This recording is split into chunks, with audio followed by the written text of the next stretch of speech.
We're here in Studio 1452 on an exciting opening day in downtown Detroit, and we are grateful to be joined by the Honorable Judge Greg Mathis. Thank you for joining us here today. Thanks for having me. I want to start out by just talking a little bit about your involvement with the Mary Sheffield campaign for mayor. You're no stranger to the political process. You've been involved with a lot of elections locally here in the city of Detroit, dating back decades. Tell us a little bit about what made you first become interested in the political process and why you're so involved now with, the council president, Mary Sheffield's campaign. Sure.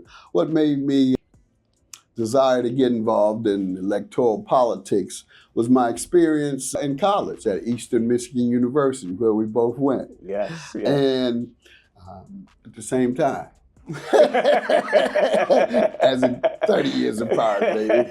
But no, it was there that after taking a couple of sociology cases, I was inspired. I had been inspired by a speech I had heard by Reverend Jackson when he came to visit here in Detroit. And so my brothers were Black Panthers back in the projects here, affiliated. And so I already had it in me, the will to fight. And Malcolm X is our third cousin, so maybe it was in the genes. But nonetheless, by my third year in college, I began organizing marches against apartheid on campus. I was president of NAACP, president of the College Democrats, en route to law school. So I was inspired by my second or third year to change the condition of Black folks all over the world. And after leaving, I recognized it was electoral politics because initially I was somewhat of a Black nationalist. I believed in Black separatism. But I began to learn from Reverend Jackson, who became my political mentor on a national level, that what changed our condition most was the civil rights movement. It changed the laws. At least it changed the laws that would brought down the barriers to opportunity legally.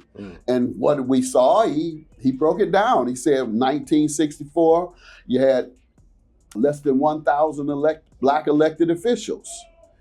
By 1985, you had over 10,000 after the Voting Rights Act. 1965, you had 2/3 of Black people lived in poverty.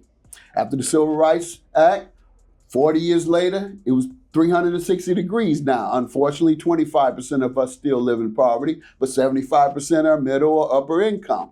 So it worked to that extent, and we've made more progress. And unfortunately, we take a setback here and there, but we can't give up. We got to keep fighting. So that's what caused me to believe that politics was the way, or electoral politics and policy making was the way to address the condition that we have. We can't do it violently. We can't engage in violent revolution. We tried that, I think, and unfortunately, the brothers who thought that might be a good idea were crushed, killed, and otherwise jailed. So I think that fighting through electoral politics and through social justice marches, now we have these days, social media can help, but make sure we're getting the right information on social media. That's the challenge there. Absolutely. But yeah, I continue to be involved because that changes many of the policies that affect our condition, whether it's preschool, which the current administration is cutting, whether it's 50% of the HUD budget, which the current administration is cutting. And so for those who voted against the interests of themselves or their mothers, their grandmothers, and their sisters, anybody they know on Section 8, anyone that they know needs health care for the children, and you voted for this administration, you voted against the interests of yourselves, your parents, your sisters, your brothers, and others who need those vital services. Social Security is about to be jammed up, all those things. So that's the stakes that we are dealing with when we talk electoral politics. Who gets what? That's the essence of politics. I don't want to be about the way. You don't want nothing then. Right. Because politics is a division of resources. Who gets what? Yeah. And the more we fight, the more we get for our community. The less we fight, the less we get. It's very simple. Yeah, in 2024, if people thought 2024 was a big year for politics, specifically in the city of Detroit, 2025 is going to be even a bigger year because we're going to be having a changing of the guard in terms of who takes over for mayor and keeps the momentum moving forward. What's the landscape right now in the city of Detroit politically for you? Well, I'm supporting Mary Sheffield with all I have within me. And that includes just everything from the grassroots. We got a Mathis Community Center. We have a headquarters, 19300 Greenfield, drop in. We also, doing everything we can. We have a men's committee. Go to the Mathis Community Center and join up with us. And we have other headquarters. You can go to the website, MarySheffieldForMayor.com. But the reason I am supporting her is both personal and it makes good sense. One, my first job out of college was with her grandfather, the great Horace Sheffield Jr., who was a pioneer, labor pioneer, one of the forefathers of black labor. And I was fortunate to be his assistant when we formed Detroit Association of Black Organizations. I was one of the founding staff members there. And so I had a close connection and in fact held her in my arms as a baby over one of the visits. And so it's not only, however, the family connection and love, it's also she represents me. I live in her district. Folks don't think I live here just because I float around. I live on a plane. If you want to ask where I live on a plane. But Detroit born, bred, raised. But my residence is here in Detroit, never left it. So I say that to say she's done a good job. My area is doing great since she came to office. She has worked in partnership with the developer of my area, Dan Gilbert. None of these things could have happened without the support of City Council, and her leadership as council president obviously made a difference in some of these developments. And she's shown that balance. We know how she feels about the neighborhood. She's talked about it and she's shown it. And one of the things her grandfather, Horace Sheffield Jr., told me back in the day, he said, when you determine who you want to vote for, don't vote for somebody on what they're running on. Vote for what they've already done. And in this sense, we've seen President Sheffield deliver. We've seen her be able to maintain the balance between neighborhoods and downtown development. And she has done that she had created the Neighborhood Opportunity Enterprise, the Neighborhood Beautification Fund, the Neighborhood Development Fund. And so her focus on the neighborhoods, along with the balance, convinced me that she would be the best candidate in addition to my love and commitment to her family. Now, if elected, she would be the first woman to serve as mayor of the city of Detroit. And along those lines, black men over the past decade and even going back further have felt disenfranchised in the political process. But, I think your leadership in this space is proof that we need to take up more of that leadership role in that space. Black women have been carrying the torch on behalf of, the black demographic, both locally and nationally for a long time. But why is it so important for us as black men to be more engaged and involved in the civic nature? Well, let's put it in historical context. And you even, one of your references there gives a little insight. You say black women have been carrying the torch. Well, not just for the political process, but for the family in general, the black family in general. Let's start there. When you're talking about fathers and husbands and men, men come from black women. Husbands are husbands to black women for the most part, unless you play in the NBA.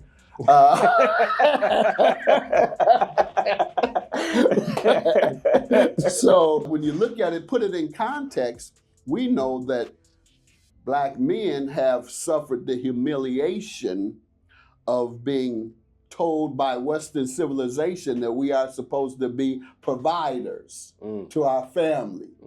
Yet, you don't give us opportunity. You deny us opportunity to be the providers that you say we should be.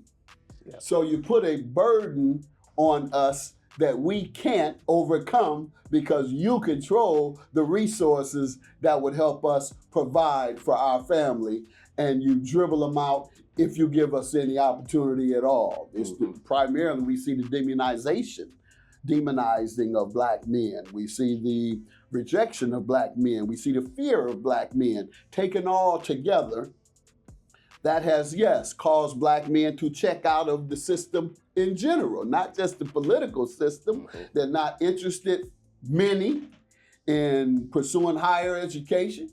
They're not interested, many, in participating in mainstream society at all. Yeah. But what I say to those brothers is, if you take that attitude, and I speak plain, you're kind of punking out. Because, yeah, we know that we're rejected and ostracized and criticized with all of that. So what? Right. What are you going to do? Lay back and feel sorry for yourself? Go to the corner and drink your problems away? Go to the crack house and smoke your problems away? No, not if you tough as you say. We stand on the corner. I'm man, I'm the man, I'm the man. No, you ain't the man if you scared to fight the real man. And so we have to get within ourselves the will to fight. And what we saw, in my opinion, in this last election, is a con man came and swooped many of us up. And I was so surprised. I'm like, y'all supposed to know the game. The ones that was voting for him were street guys and working class guys. I'm like, y'all gonna go for the red card? Like this? I lost respect for a lot of these cats to say they were from the street. What's the first thing he did? He attacked black people, things that benefited black people. Next thing he did, he cut and HUD to throw your grandmama out with her Section 8. And closing all the other opportunities that would uplift you. And the Social Security, grandma, or you not getting your Social Security on time was going to be interfered with, all because you voted against someone who conned you and told you he was going to help you. That he was going to lift you up, he was going to help your economics. Your economic condition will be better under me. I'm going to give you some gold gym shoes. I'm like you, I got a mug shot. I'm a street cat too. I was waiting on him to say street, you know how I waited on him to call himself a street I'm a street. I wouldn't put it past him, No question, man. he's a straight up con player. He's the best I ever seen. He is the best. I've been around a lot of con players. I'm from the street. He is the best I have ever seen. So I take my hat off to him on the game side, but I got to fight him on the policy side. So, no, but that's the reality, that many of us have been disengaged from society in general, from mainstream society, certainly electoral politics. But we have to understand. Malcolm taught us that the best lesson is history. And so we need to read our history. We need to come to understand the challenge and why it has come. We need to understand that we were being jailed and used for slave labor immediately after slavery, when they created the vagrant laws. They were created for black men who were wandering around because they didn't have a plantation to live in. So they created vagrant laws that could sentence you up to 5 years, and of course they imprison you. They put you into private prisons and made money off of you. Fast forward 200 years or 100 years or so, we see what's happening, same game. And so once we understand our interests and how to pursue and fight for our interests, we'd be a lot better off. So I think brothers got to educate themselves. And the other thing, I blame these so-called Democrats who love black people. I don't want to do this, I don't want to do that. Well, you failed us in the education system too. And so if you really want to look at it, Democrats, you stood by and let these school districts fail the inner city, dumbing us down, and now you wonder how a con man could easily come and swoop them up because you failed to educate them. Now you're scratching your head.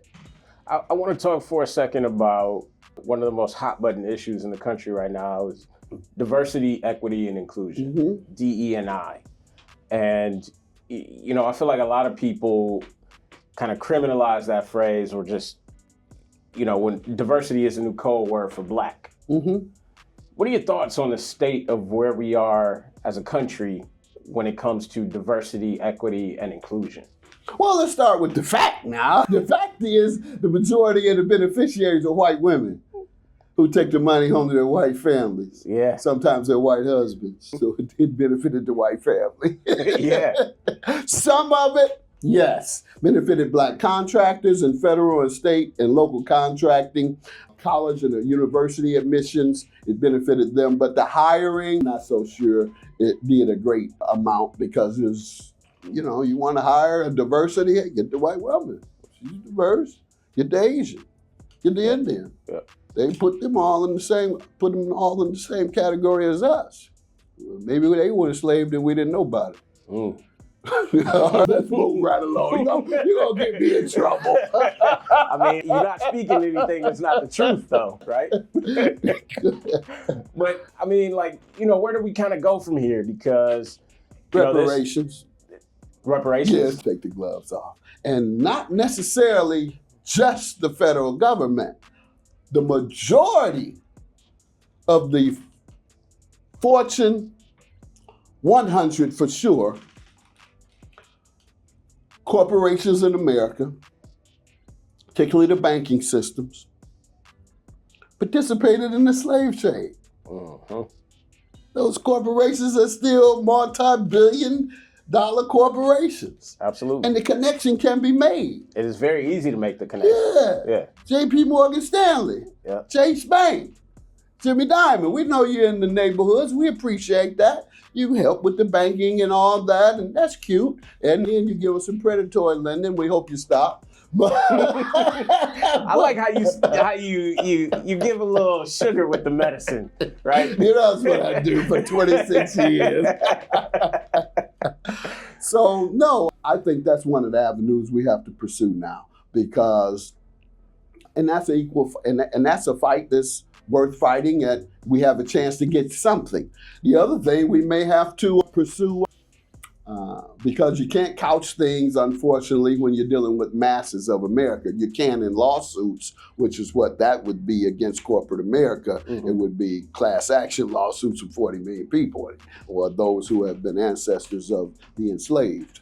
On the other hand, if they don't educate us enough and robotics and AI takes all the jobs, then we're going to have to go to guaranteed income, which is a populist movement that might come about as a result of the reduction in job opportunities anyway. When technology takes over, they say in a minute, we're not going to need anything but a robot. And that's what I was going to ask you. What does reparations look like? Because we hear a lot of, guaranteed income. We hear, the elimination of income tax or federal taxes for black folks and what reparations might look like. But what do you think a good system for reparations for, descendants of slaves looks like?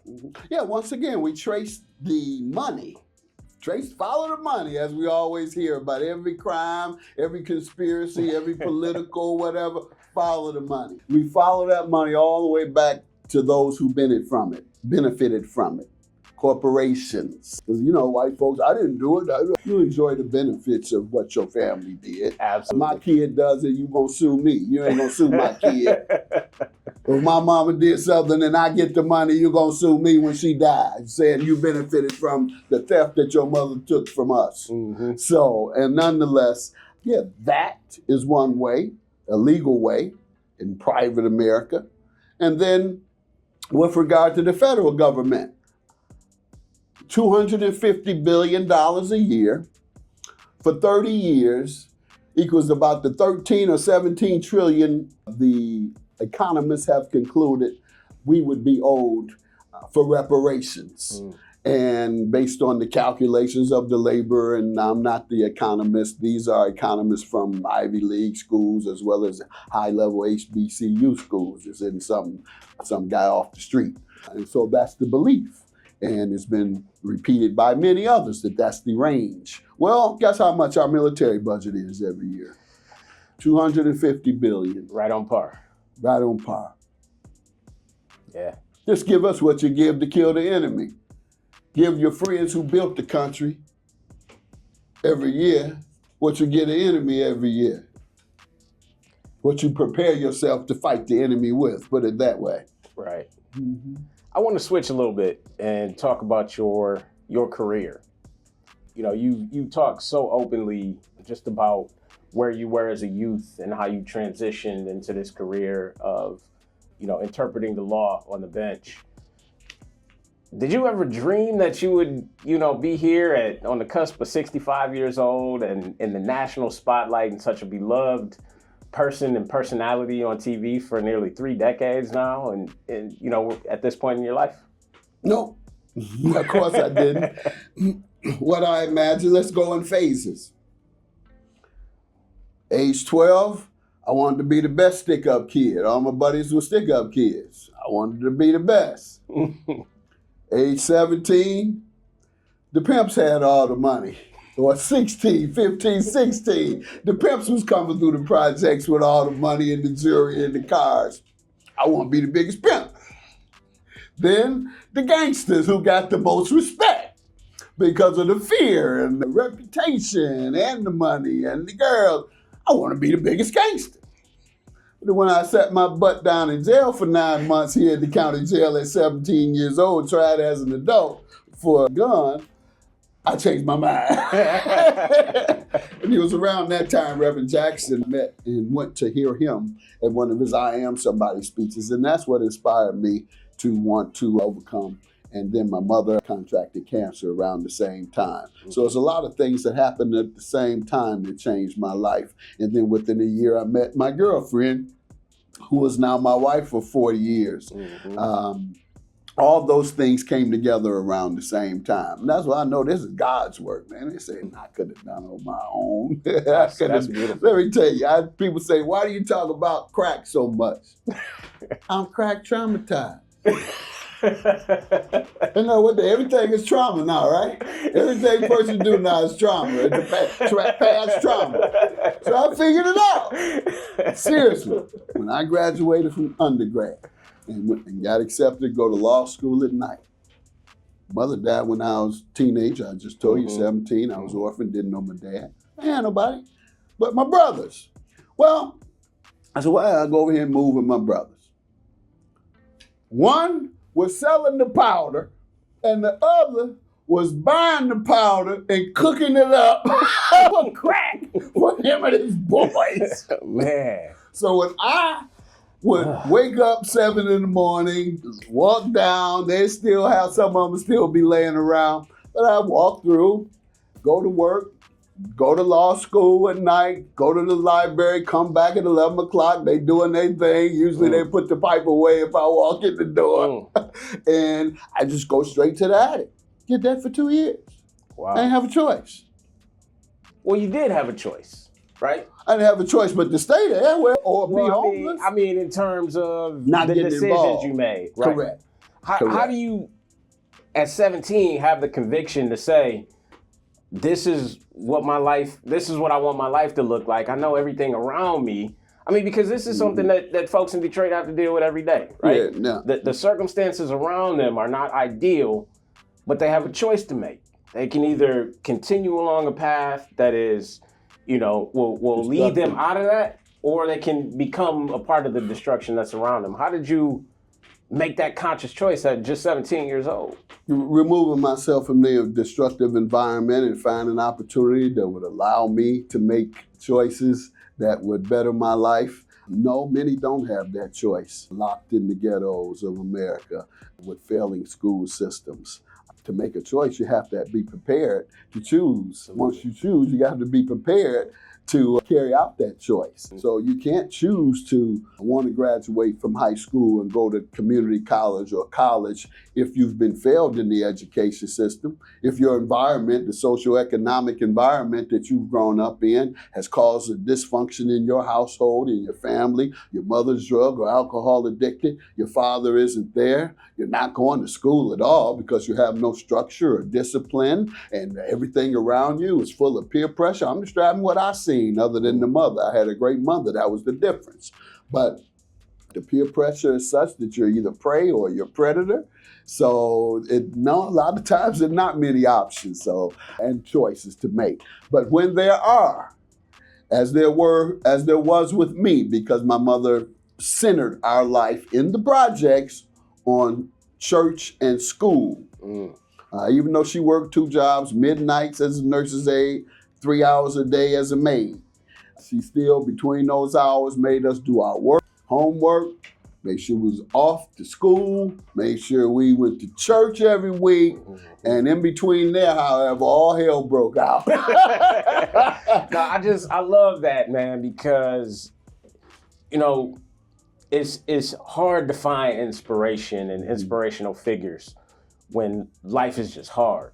Yep. You know, and life is hard for so many people, but to understand the circumstances from which you came, to be where you are, and you, like you said, you never left. You know, you went out and you did work, but Detroit was always your home. And I think, you know, much to your credit for all of the hard work that you've put in over your career, because make no doubt about it, who you are today is a result of so much hard work. Right? I think it's a blessing for people to be able to see you, because representation is so important, and say, you know what, Judge Greg Mathis did this from Detroit to community college to Eastern Michigan. He didn't leave and go away to some, you know, Ivy League college, and there's nothing wrong with that. But, you know, you stayed here, you grew, you developed, and then you became this larger than life human being for people to see you as an example for everything that you've done. You know, that's all God's work. You know, I do take credit, and some others can do the same, but God got to be in that. Go to, from jail to judge in 15 years, and then the television for longest running black show on television history. Oh, no, that's all God. We got to applaud that, too. That ain't got nothing to do with me. Longest running black show on TV, man. But what the inspiration does, what my life does show, is that if you have the tenacity to continue fighting under all circumstances, at some point you're going to win. At some point you're going to win. I went through so much, as you've heard, as a child. I went through a lot, transitioning from the streets to the college, the square life. You heard I had to live with my brothers, even in the crack house for 2 years. So I still saw it going down, particularly on the weekends. So though that life is something no one deserves to go through, but if they do, it strengthens them. And there's something you must find to use that strength on, whether it's just strengthening yourself for your family, for your community, for the nation, or whether it's just strengthening your community against or to prepare them for things that might otherwise cause them harm. So I think that everyone can find inspiration in what I've done, yes, but don't be confused. This is all God's work. I don't have a Messiah complex, but I'm humble enough to know that if y'all knew what the stuff that I gotten away with, and no, this couldn't happen. I want to switch for a minute, man, because, you know, I would be remiss to not talk about Eastern Michigan University. You attended Eastern Michigan University. I attended Eastern Michigan University. Even our social media director and camera guy, Marquise Burns, is a graduate of Eastern Michigan University. Talk about your time there and just how that shaped you into the young man who would grow into the man you are today. Well, first of all, let me tell you this part. I couldn't afford to live on campus. So I lived, I don't know if you know that little housing projects right outside campus, the little white townhouse projects. I lived in those too. You lived in them too, my man. Now we together. But did they have all the roaches too? Oh man, listen, they got a little better, but it was still some remnants. Oh, it was horrible. And that's why I love my wife so much. Poor thing. She was from Oak Park, a privileged middle class background. And she coming over there every day and sometime night. And roaches is crawling all everywhere. She's a trooper. She's a rider, as they say. But yeah, that was the greatest experience of my life, second only to my family, my wife and children. It was college. I enjoyed myself so much because things were a lot easier and they were fun. Yeah. You know, and I didn't have to think about 3 or 4 things at the same time. That's what street guys, you need to know that college is a lot easier. On the street, they got to think of 4 or 5 things at the same time. You got to have on your mind. I'm worried about when my man going to deliver my package. All right, when he going to bring it to me? Is he going to get knocked off? by the police on the way over here. And is he gonna snitch if he get caught? The person bringing it, are they already an informant? So you're worried about getting the package. Then once you get the package, you're worried about getting robbed by guys who rob drug dealers. That's a whole ring of people. And your buddies who want to cross you. Mm-hmm. Then we haven't even gotten to the police yet. Then you get to the police who are always trying to get you. And then the fifth one, your enemies. We haven't even talked about them. So you have 5 different things you got to think about if you're in those streets. At all times. At all times. Yeah. College, all you got to do is study. Do your work and have fun. Yeah. So that's what brothers need to know, and that's why that was the greatest time in my life. The rest of my life had been a struggle, had been cold and hard and tough. Mm-hmm. And you know, it was that. Yeah. And so, yeah, no, that was the best time. And then, of course, watching my children those first 10 years, raising them. I say 10 years because they don't want nothing to do with you after about 12 or 13. Get away. I said, I'm on national TV. We don't care about that. Yeah, your kids don't ever think you're cool, man. You're not cool to your kids, man. So those first 10 or 12, that was the best time of my life. Yeah, and then college. I go through the same thing. I have a freshman right now at Eastern. Okay. So it's second generation. I can't do nothing to him that's cool, man. Yeah. You prefer you not come around. I can tell you that. Yeah. Particularly in high school. I don't know. He might let you come around in college. Yeah. But high school, you would persona non grata. So what's, you know, you recently had some transition on the television stage. Mm-hmm. What was that like for you, and how are things going now? Well, you know, the first 24 years with Warner Brothers, largest entertainment corporation in the world at that time, it was very smooth, and the perks were a little more. But I enjoy where I'm at now with Allen Media because he's a brother. He's a brother I knew. We were friends already. We're still friends. He's politically engaged. We work together in that area. And so it's more than just an employer, it's a partnership in the sense that we are both have the same values as it relates to helping our community. He is a high-level political fundraiser who we're trying to work on for president, for our Madam President Sheffield.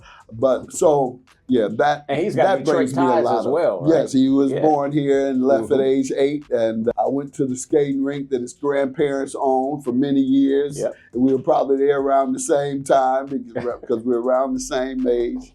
And so, yeah, it warms my heart to be with him, a brother, and someone who has the same values. Yeah, Byron Allen is definitely a huge figure in this media space, and you know, he's allowed through his career to allow that to be able to influence other areas for the betterment of our people. That's correct. Yeah. So shout out to Byron Allen, man. He's definitely a tycoon and an icon and a giant in the space, and we respect and appreciate him. And so it's glad to see that, you know, your platforms have aligned to create this product that we can all continuously enjoy. Yep, we're still having fun and spreading a little social commentary in between the fun. Speaking of which, man, social commentary, you like social media nowadays, don't you? Well, only if I'm talking about something or appreciating my family. Yeah. But other than that, you know, I want to be talking about something or conveying a message overtly or subliminally. Folks don't even know the stuff they've learned and they didn't want to know. I put them pictures, I put them some little captions that have a little subliminal, give some thought-provoking, and they'll say, oh. So that's the part I enjoy. You definitely do that. You've been able to transition from a space that was predominantly broadcast over to social media in a way that continues to keep people engaged on both platforms. So kudos to you for being able to make that transition as seamlessly as you have. Yeah, well, I got to stay young, man, even though I just turned 60. I'm turning 65. Very soon, social media keep you young. Yeah. Talking about something. I'm not on there talking nonsense. I'm going to be talking about something that makes a difference in somebody's mind, their life, their thought process, or their values, trying to uplift folks. What's it like for you to have your life so public and so broadcast, and people who don't know you feel like they know you because they have some insights based on what's going on the internet? Well, I got to tell you, the most frustrating part of my television career, and maybe I'm wrong, is that the viewers don't know, and I'm unable to convey, or was somewhat hesitant to convey, working for Warner Brothers, all of my political views and my work for social justice. I would, as anyone who knows me knows, that I'm much more intense than in those areas than you see on television. I'm an officer of Rainbow Push. I was mentored in national politics by Reverend Jackson, mentored locally by Mayor Young and Councilman Clyde Cleveland, and at Rainwater, others.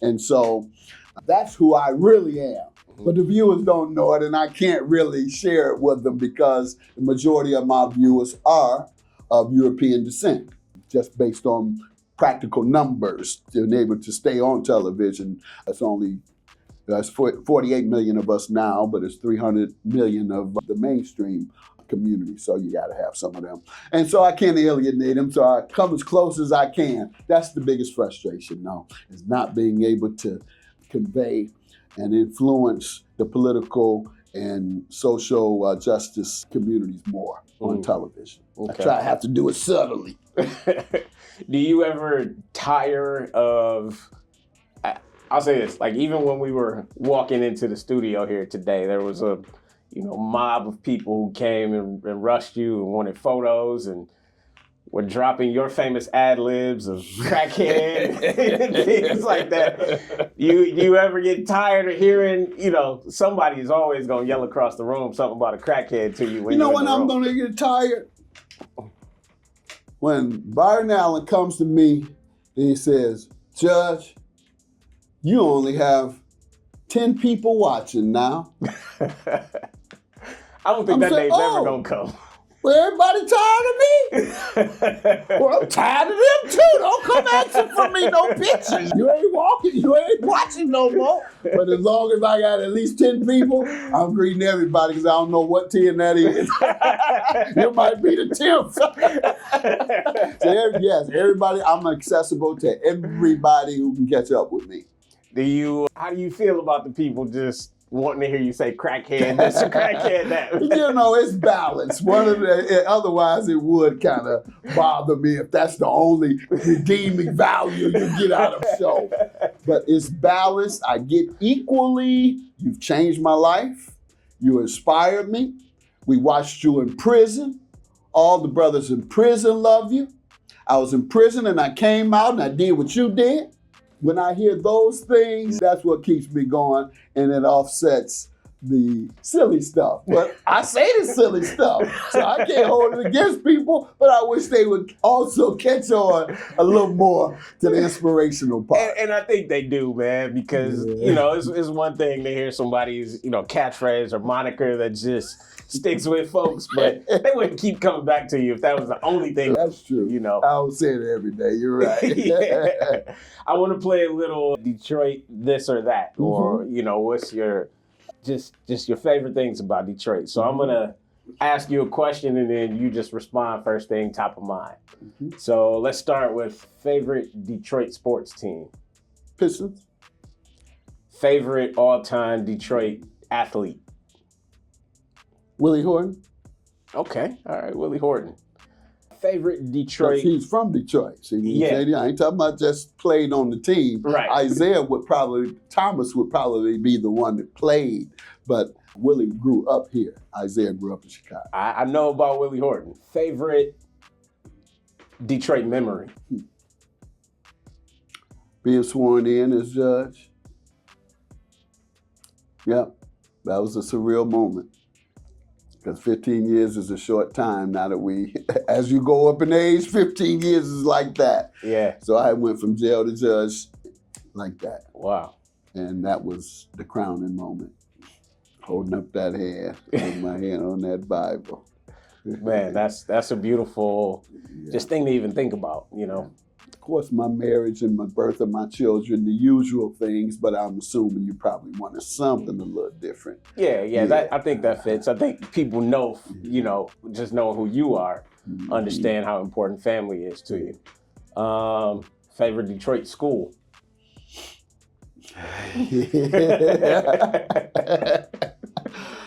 All of them kicked me out, so I don't have a favorite. I never went past the 11th grade. I went to jail in the second semester in the 11th grade. Oh, man. So I never finished.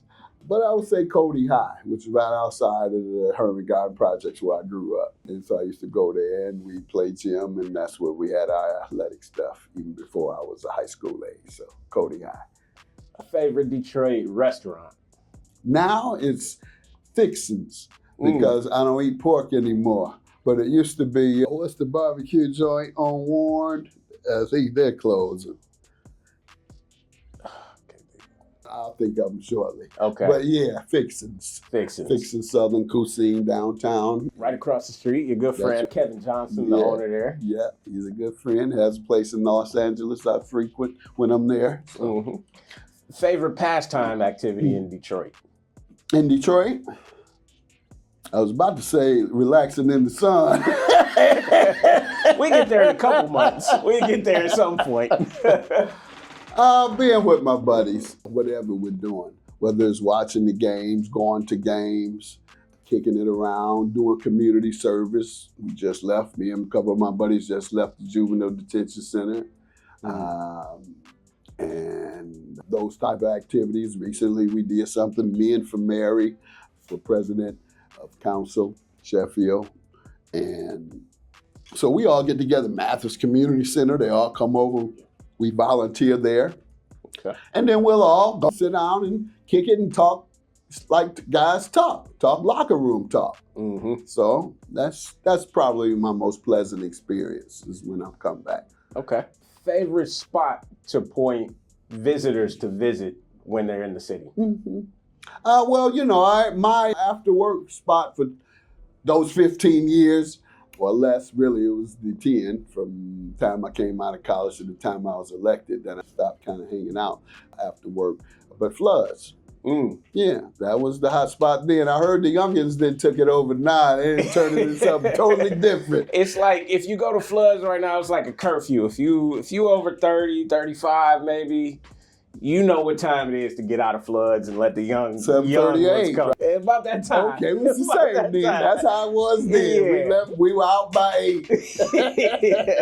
And it's a clear transition. You say, all right, we over 35, we're going to be out by this time and let the young people take over Floods. Yeah, but I'm proud of the Bird family. They've also had Floods for over 30 years. I used to come there about that time when they opened, and then they have another place on Woodward, I believe, the Bird family, and so I'm proud of the work they've hung in there when things were down. Hot Sam's hung in there when things were down. That's one of the other things I like to do. I go down to Hot Sam's and just kick it with Tony and, Tony the other cats. I just sit there and kick it with them. Drop a little money, but I'm there more so to socialize. Man, Tony and Cliff, some of the coolest cats in the city, man.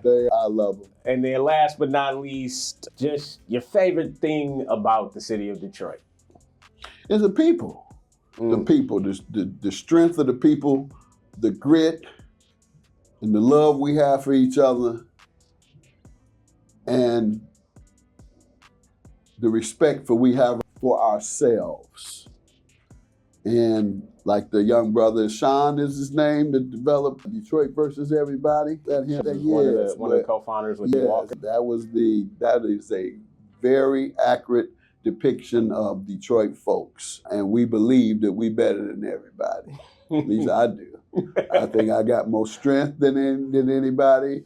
And based on my experience living in Detroit, I think I have more wisdom than anybody based on the folks that I was mentored by in Detroit. Detroit was the first all-black or the first supermajority black city, led by supermajority black officials. Those are the folks I was raised and I learned from. And you can't get that in many places. And that's what we are able to get here. So that's why I think we're superior to most cities and most folks who dwell in those cities. It's truly an authentic city with authentic people and authentic experiences. Yep. And, Judge, I appreciate you taking the time to come by Studio 1452 here at the Michigan Chronicle. And, you're welcome here anytime, and we appreciate you for stopping by. All right. Thank you very much. I appreciate you for having me. Thank you. Yep.